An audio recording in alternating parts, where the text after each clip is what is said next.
And staying with the arrival of North Koreans prior to the Olympics, to open up waterways to let a North Korean ship south of the border on Tuesday, the South Korean government had to temporarily lift some sanctions on the regime. Seoul may even go a step further by providing food to the people on that ferry and keeping the vessel topped up with oil and a steady supply of electricity. Jung-hee reports. The South Korean government says it might provide some essential support like food, fuel, and electricity to the North Korean ferry while it's docked at Mukho. Speaking to reporters on Tuesday, a unification ministry official said Seoul will follow the precedent of what it did during the 2002 Asian Games in Busan. That's when the same ferry, Mangyongbong 92, made its way to South Korea with cheerleaders on board.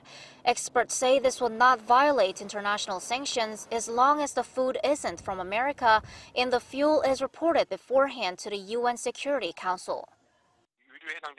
The UN sanctions resolution bans the provision of fuel, but we know that this is for the convenience of the artists and others on board the ferry, so it would be hard to call this a violation. There has already been controversy over whether the Mangyongbong 92's entry into the South Korean port violates Seoul's own unilateral sanctions, the May 24th measure.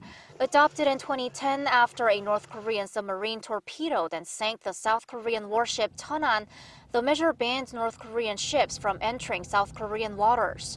Seoul decided to make an exception for the Mangyongbong 92, implying that it does not plan on lifting the sanctions.